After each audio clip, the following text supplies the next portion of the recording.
In the year 2130, the world had reached unprecedented heights of technological advancement. Cities gleamed with towering skyscrapers, adorned with holographic displays and flying vehicles weaving through the air.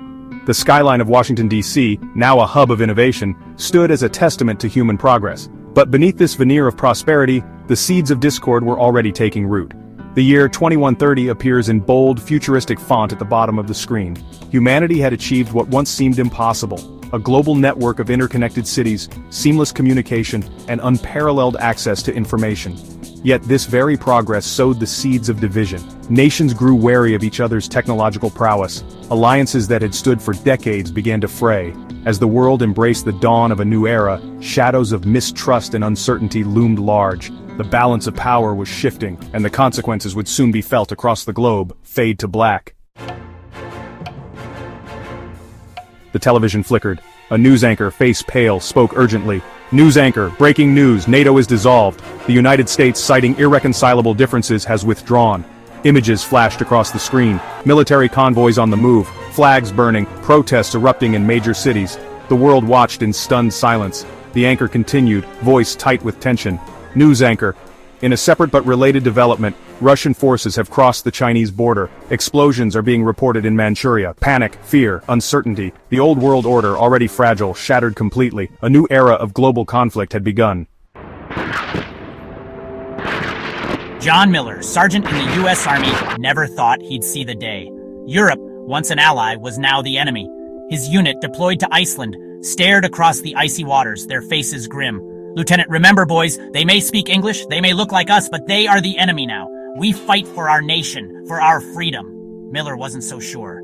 His best friend in basic training, Danny, had a grandmother from Ireland. Were they now fighting against their own? Doubt gnawed at him.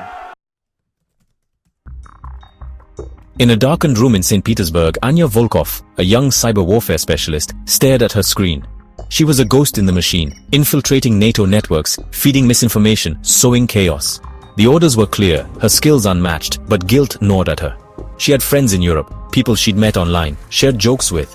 Now, she was part of the machine tearing their world apart. One day, she intercepted a message, a top-secret communication revealing a plan, a horrifying false flag operation that would escalate the conflict. Her blood ran cold. The weight of 1 billion lives. It's almost too much to bear.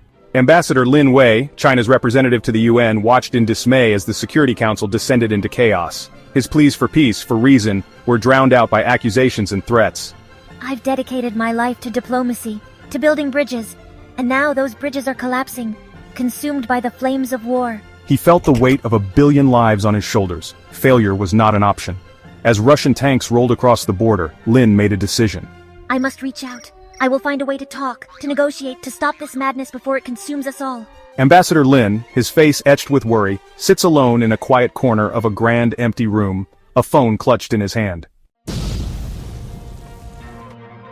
I've covered conflicts around the world, but nothing prepared me for this. The devastation in my own city, Paris. Sophie Dubois, a seasoned war correspondent, stood amidst the ruins. The Champs-Élysées, once brimming with life, was now a scarred battleground. The Eiffel Tower, once a symbol of hope, now stood as a stark reminder of their loss. The faces of the refugees, etched with fear and loss.